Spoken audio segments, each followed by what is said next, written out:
الحمد للہ رب العالمین والصلاة والسلام علی سید الانبیاء والمرسلین وعلی آلہ الطیبین الطاہرین واصحابہ الہادین المہدیین اما بعد اعوذ باللہ من الشیطان الرجیم بسم اللہ الرحمن الرحیم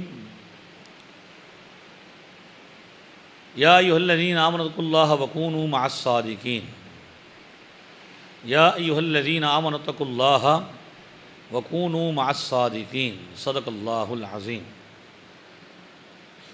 حاضرین و سامعین محترم، اللہ رب العزت نے قرآن مقدس میں ایمان والوں کو تقوی کا حکم دیا کہ تقوی اختیار کرو، اللہ کے حکم کو مانو، اس کی طرف سے نازل شدہ احکام کو مانو، ان پر ایمان لو، ان پر عمل کرو، اللہ کے خوف میں مبتلا رہو اور اس کی ذات اقدس سے امید بھی رکھو۔ اور دوسری بات یہ ارشاد فرمائی کہ سچوں کے ساتھ ہو جاؤ، سچوں کا ساتھ دو۔ سچے کون ہیں؟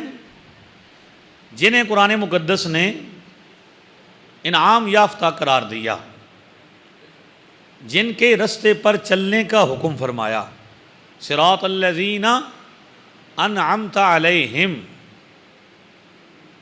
آپ سب ٹھیک ہیں؟ اللہ یہ ارشاد فرماتا ہے، آپ یہ دعا کیجئے کہ اللہ ہمیں صراط مستقیم پر سیدھے رستے پر گامزن فرما، اور سیدھے رستے کی تفسیر بھی خود فرما دی۔ یعنی اس آیت کی تفسیر کے لیے کسی حدیث کی ضرورت نہیں پڑی، کسی مفسر کے قول کی ضرورت نہیں پڑی، کسی صحابی کے قول کی ضرورت نہیں پڑی، کسی تابعی کی تفسیر کی ضرورت، بلکہ تفسیر کی سب سے اعلیٰ قسم تفسیر القرآن بالقرآن، قرآن کی تفسیر قرآن کے ذریعے۔ پہلے فرمایا صراط الذین انعمت علیہم، اہدنا الصراط المستقیم، ہمیں سیدھے رستے پر چلا، اور پھر اس رستے کی ڈیفینیشن، اس کی تشریح بھی فرما دی کہ صراط الذین انعمت علیہم، سیدھا رستہ ان لوگوں کا ہے جو انعام یافتہ ہے۔ تھوڑا سا کہتے رہیں گے سبحان اللہ صاحب۔ وقت بہت تھوڑا ہوتا ہے، بات سمجھانی ہوتی ہے، اور آپ کو اگر میں یہ سبحان اللہ ہی آپ سے مانگنا شروع کروں تو یہ بھی 2-3 منٹ بعد بیچ میں لگ جائیں گے، تو آپ خود سمجھدار بنے رہیں اور سبحان اللہ ساتھ ساتھ کہتے ہیں۔ انعام یافتہ ہستیاں جن کے عقائد اور نظریات حق ہیں، اور ان میں ان کی لسٹ بھی قرآن پاک میں موجود ہے۔ انعم اللہ علیہم من النبیین والصدیقین والشہداء والصالحین، اللہ نے انعام فرمایا انبیاء پر، صدیقین پر، شہداء پر اور صالحین پر۔ تو میں اس پر پورا ایک بیان نیکسٹ کرنا چاہتا ہوں کہ یہ ساری کی ساری جو گروہ ہیں انعام یافتہ لوگ، یہ صرف اہل سنت و جماعت میں ہیں، جو پہلی صدی کے مسلمان ہیں۔ کسی بھی فرقے کے اندر صالحین نہیں ہیں، صالحین جماعت کے اندر ہیں۔ کس کے اندر ہے؟ جماعت کے اندر۔ ان کے عقائد اور نظریات ہم تک پہنچے۔ ہم بر صغیر پاک و ہند کے مسلمان ہیں، 23 ہجری میں ہم مسلمان ہوئے۔ کب جی؟ 23 ہجری۔ کن فیکون تے کل دی گل اساں اگے پریت لگائی، تو میں حرف نشان نہ آہا جدوں دتی میم گواہی، میر علی شاہ رلتائیوں بیٹھے جدوں سکھ دہانوں آئی۔ سمجھ آئیے کہ نہیں آئی؟ پرانی بات ہے، نئی بات۔ 16 سال نہیں ہوئے ہمیں مسلمان ہوئے، 100 سال نہیں ہوئے، 150 سال نہیں ہوئے ہمیں مسلمان ہوئے، ہمیں 14 صدیاں بیت چکی ہیں، 15ویں میں داخل ہو گئے۔ تو مسلمانوں کے عقائد اور نظریات، اعمال جو ہیں وہ متفقہ ہیں، لیکن فرقے بنتے ہیں مسلمانوں کو توڑنے کے لیے، مسلمانوں کو تقسیم کرنے کے لیے، اور فرقوں کی تعلیمات جماعت سے ہٹ کر ہیں۔ اب یہ طریقہ اپنایا گیا کہ مسلمانوں کو میدان میں تو نہیں ہرایا جا سکتا، علم کے میدان میں بھی ان کے سامنے کوئی نہیں آ سکتا، لہٰذا ان مسلمانوں کے اندر ان جیسی شکلوں والے، ان جیسی پگڑیاں بنا کے، ان ہی جیسے داڑیاں رکھوا کے، چوروں کی شکل میں، چور کیا کیے گئے؟ مولویوں کی شکل میں داخل کیے گئے۔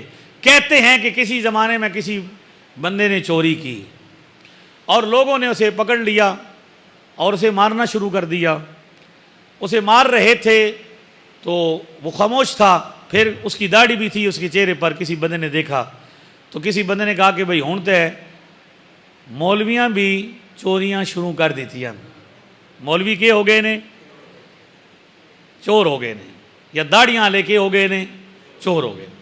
تو اس وقت وہ بندہ بولا, اس نے کہا انج نہ آکھو کہ مولوی چور ہو گئے یا داڑیاں نے ہو گئے, بلکہ انج آکھو کہ چوراں نے داڑیاں رکھ لیاں.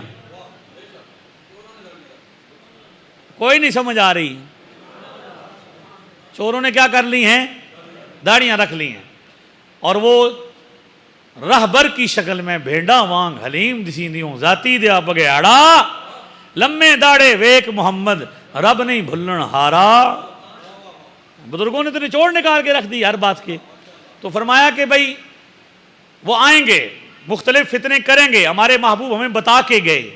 ابو داؤد حدیث نمبر 4443, حضرت حذیفہ بن یمان راوی ہیں, صاحب السر, رازدار صحابی, کہتے ہیں حضور نے قیامت تک آنے والے ہر فتنے کا ذکر فرمایا.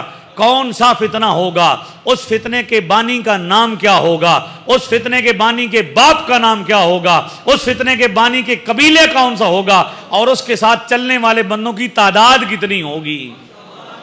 کہتے ہیں مشکات شریف میں حضور نے اپنے صحابہ کو خبر دی. یہ ابو داؤد میں بھی حدیث موجود ہے, باب الفتن اندر مشکاتے. کہے حذیفہ راوی نالے ابو داؤد مثل مسئلہ, نالے ابو داؤد مسئلہ اچھی طرح سناوی, ہر فتنہ تے ہر مدل جو اٹھسی وچ سالاں, حضرت خبر سنائی سب دی اصحاباں خوشحالاں, تیک قیامت پیدا حسن جو فرقے بے دینے, جبری قدری تے معتزلی تے نجدی بے یقینے, اہل حق نو تانے مارن حقوں آپ کنارے, رب دے یاراں دے جو منکر قہر الہی مارے. فتنے پیدا ہوں گے, ان کی باتیں نہیں ہوں گی. حدیث مسلم شریف کی حدیث نمبر 16 کے مطابق, یأتونکم من الاحادیث بما لم تسمعوا انتم ولا آباؤکم, وہ تمہارے سامنے ایسی ایسی حدیثیں لائیں گے جو نہ تم نے سنی ہوں گی, نہ تمہارے باپ دادا نے سنی, نہ پیو دادے سنیاں ہو سن, نہ تساں سنیاں ہو سن. نویاں گلاں, نویں عقیدے, نویاں حدیثاں تے نویاں نمازاں. حضور نے نشانی بتا دی. اب وہ کیا ہے جی, جیسے ہی کوئی موقع آتا ہے تو مسلمان اس میں مصروف ہوتے ہیں, تو یہ ایک نیا شوشہ چھوڑ کر مسلمانوں کو منتشر کرنے کی کوشش کرتے ہیں. شب برات آئے تو لوگ مسلمان عبادت میں مشغول ہوتے ہیں, وہ کہتے ہیں بدعت ہے. شب قدر آئے لوگ عبادت میں مشغول ہوتے ہیں, وہ کہتے ہیں بدعت ہے. نفلی روزہ رکھ لو تو کہتے ہیں بدعت ہے, اللہ کا ذکر کر لو تو کہتے ہیں بدعت ہے, دعا مانگ لو تو کہتے ہیں. اب جیسے ہی عید آتی ہے, عید الاضحیٰ, تو ایک نیا شوشہ چھوڑا جاتا ہے, یہ جی بھینس کی قربانی نہیں ہو سکتی, قربانی 3 دن نہیں ہے 4 دن کر سکتے ہیں. قربانی کے کتنے دن کہتے ہیں؟ ساری شریعت یہ کہتی ہے, مسلمان صدیوں سے اس پر عمل کر رہے ہیں کہ قربانی کے کتنے دن ہیں, اور نیا مذہب کیا کہتا ہے؟ 4 دن. اچھا جی, آپ گائے کرتے ہیں تو ایک گائے میں کتنے حصے ہو سکتے ہیں؟ 7. اونٹ کرتے ہیں تو اونٹ میں کتنے حصے ہو سکتے ہیں؟ لیکن نئے مذہب والے کہتے ہیں اونٹ میں 10 شریک ہو سکتے ہیں. شریعت یہ کہتی ہے کہ جتنے بندے ہیں گھر میں صاحب نصاب, جس طرح ہر بندے پر جو بالغ ہو, عاقل ہو, مسلمان ہو, اس پر نماز فرض ہے. عاقل بالغ مسلمان پر روزہ فرض ہے, حج فرض ہے.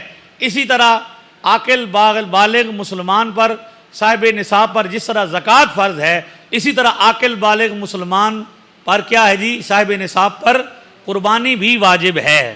کیونکہ اللہ کا فرمان ہے فصل لربک وانحر, اللہ کے رب کی نماز پڑھو, رب کے لیے نماز پڑھو اور قربانی بھی کرو.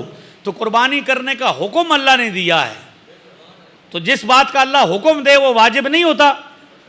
لیکن اب نیا مسئلہ یہ نکالا کہ ایک بکری اگر گھر کے میں 10 بندے ہیں تو سب کے لیے کافی ہو جائے گی. نیا مسئلہ, نئی حدیث, نیا عقیدہ.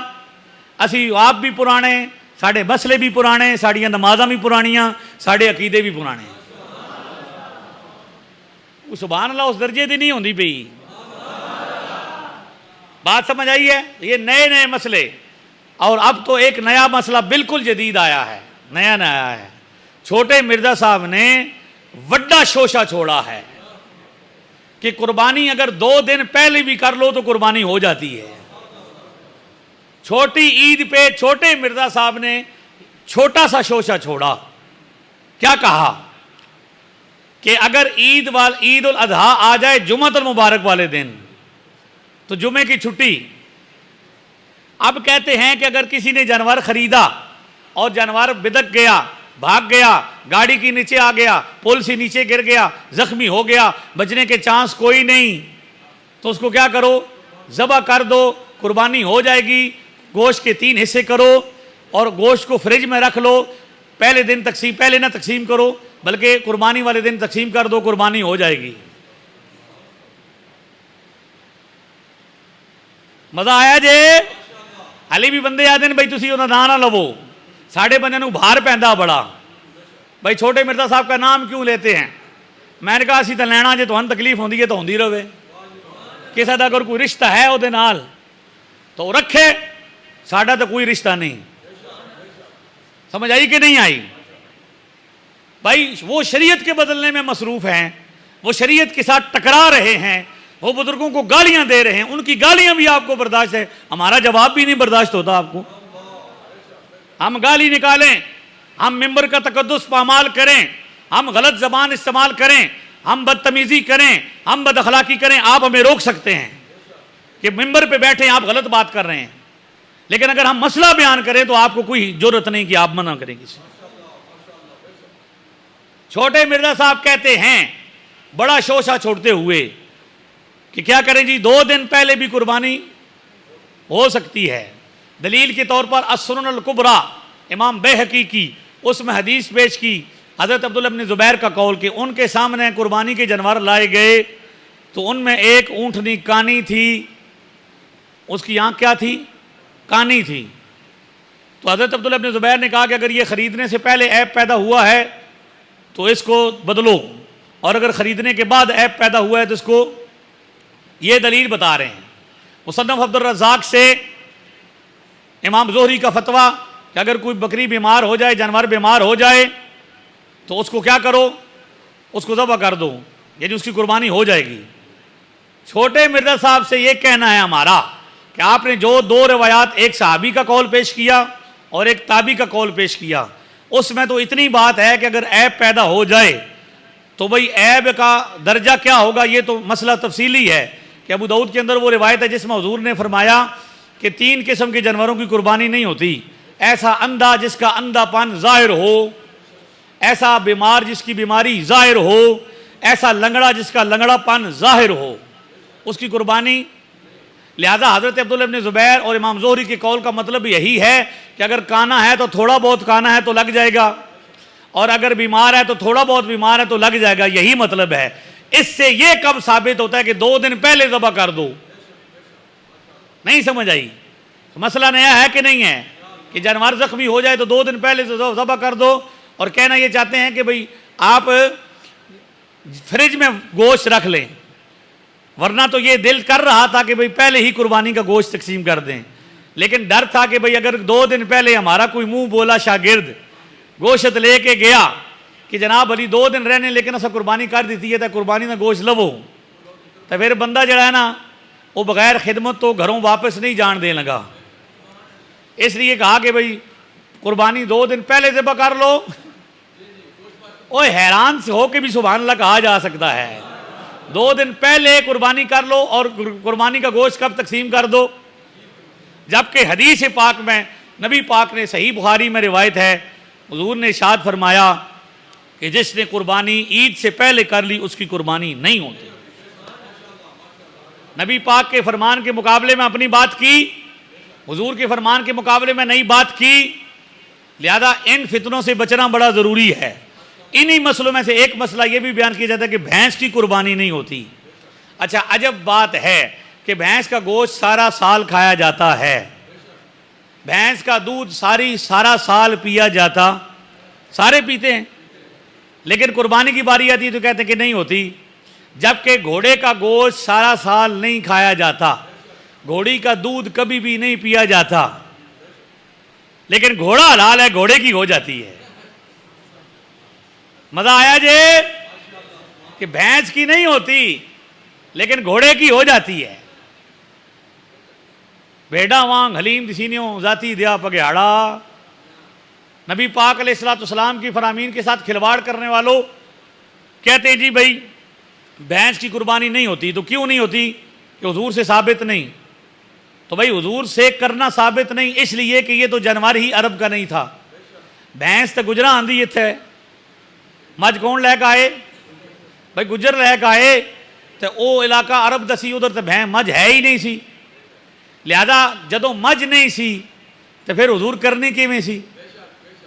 لیکن ہم مولا علی سے پوچھتے ہیں، بھی تساں حضور نال وقت کڈیا، کن سے پوچھتے ہیں؟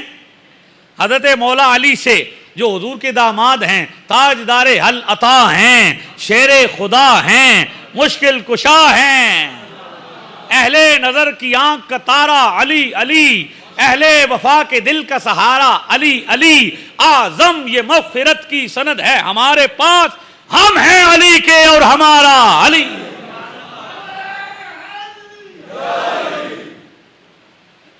جناب کتاب کا نام ہے مسند الفردوس، حدیث کا نمبر ہے 2650۔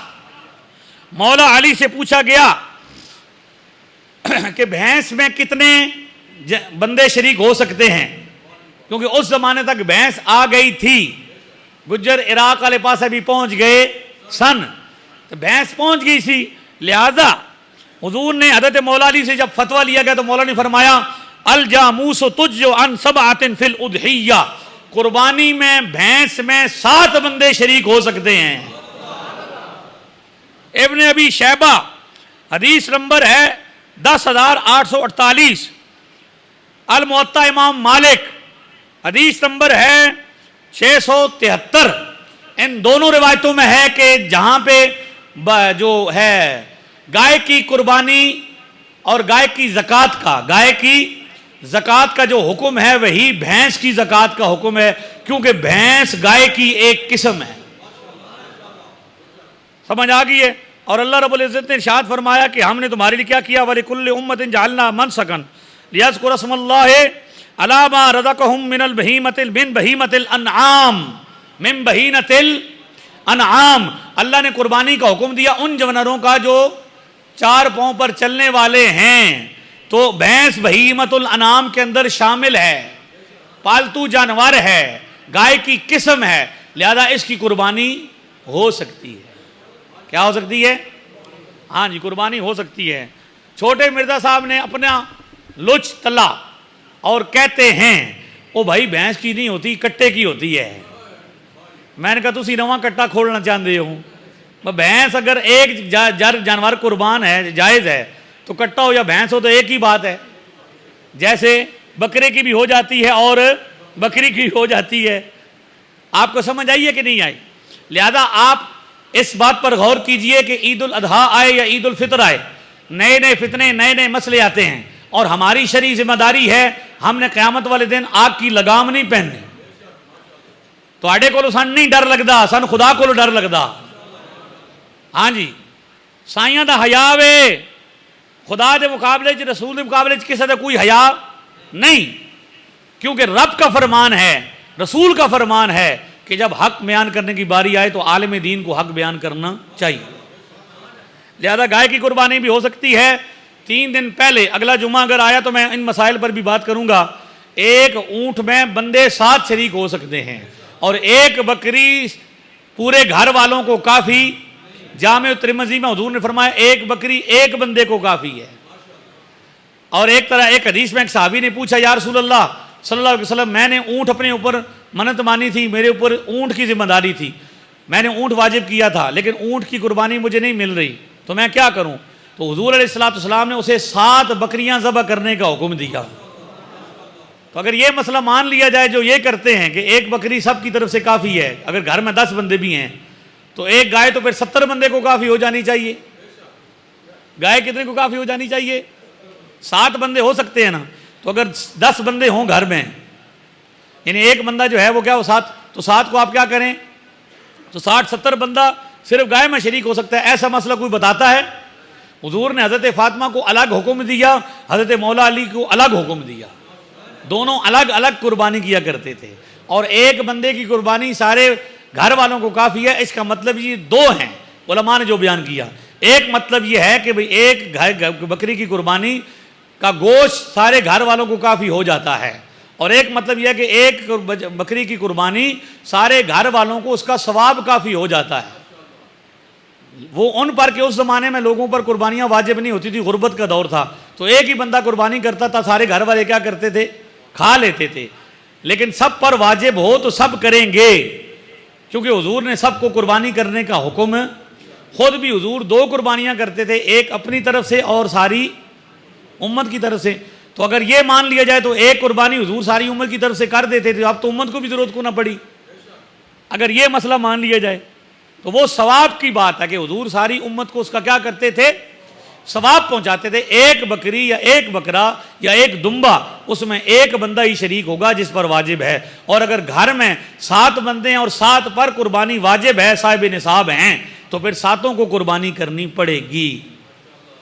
ٹھیک ہے، سونا جنگل رات اندھیری، چھائی بدلی کالی ہے، سونے والوں جاگتے رہیو چوروں کی رکھوالی ہے۔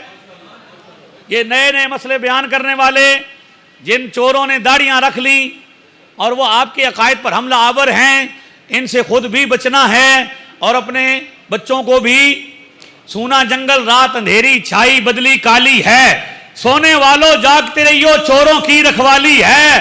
آنکھ سے کاجل صاف چرا لیں، یہاں وہ چور بلا کے ہیں، تیری گٹھڑی تاکی ہے اور تو نے نیند نکالی ہے۔ اوے سونا پاس ہے، سونا بن ہے، اور سونا زہر ہے، اٹھ پیارے، تو کہتا ہے نیند ہے پیاری، تیری مت ہی نرالی ہے۔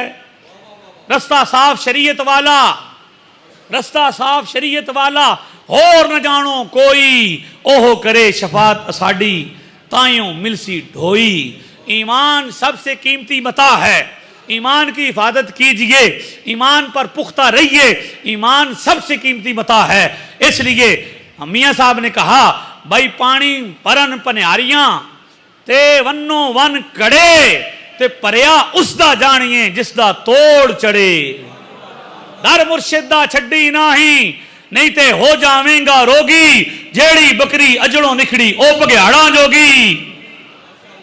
اس لیے دین اسلام پرانا ہے، 1 صدی میں آیا ہے، ہم 1 صدی کے مسلمان ہیں 23 ہجری سے، اس لیے نئے مسئلے قبول نہ کریں، پرانے مسئلوں پر رہیں، پرانے دین پر رہیں، کہ کوئی دین کیا ہے 1400 سال پرانا ہے، اور فرقوں کے پیچھے نہ پڑیں، جماعت کے ساتھ منسلک رہیں۔ حضور نے فرمایا جماعت سے الگ ہونے والا بندہ جس طرح بھیڑیا بکری کو شکار کر لیتا ہے، اس طرح شیطان بھیڑیا ہے، وہ بندے کی ایمان پر ڈاکہ ڈال لیتا ہے۔ لیکن جماعت میں رہو گے، سواد اعظم میں رہو گے، مسلمانوں کی بڑی جماعت میں رہو گے، مسلمانوں کے سب سے پرانے گروہ میں رہو گے، تو کوئی بھیڑیا آپ پر حملہ کر نہیں سکے گا، کیونکہ آپ کی حفاظت کرنے کے لیے اللہ نے شیروں کو بھی چھوڑ رکھا ہے۔ سمجھ آئیے کہ نہیں آئی آپ کو؟ تو اس لیے آپ ثابت قدم رہیں اور اپنے عقائد پر ثابت قدم رہیں۔ مسائل قربانی، احکام قربانی کے سیمینارز پورے جیل میں ہو رہے ہیں الحمدللہ، ہم 4 سال سے کر رہے ہیں، اور الحمدللہ اب دیگر بھی علماء کرام اب اس میں احکام قربانی سیمینار کر رہے ہیں۔ اپنی اپنی مساجد میں مسائل قربانی کے، احکام قربانی کے 1 دن کا کم از کم سیمینار رکھیں، لوگوں کو کہیں کہ وہ مسئلے پوچھیں۔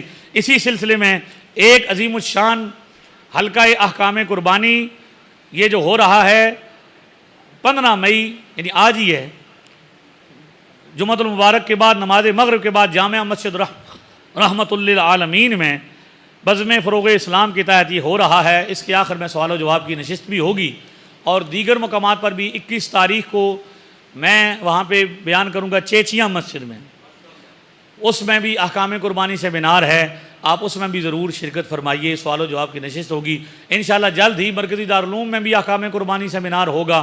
تو یہ مسائل جو ہیں ان کے حل کے لیے ثقہ، صالح، صحیح العقیدہ علماء کا انتخاب کریں۔ اللہ تعالیٰ عمل کرنے کی توفیق عطا فرمائے۔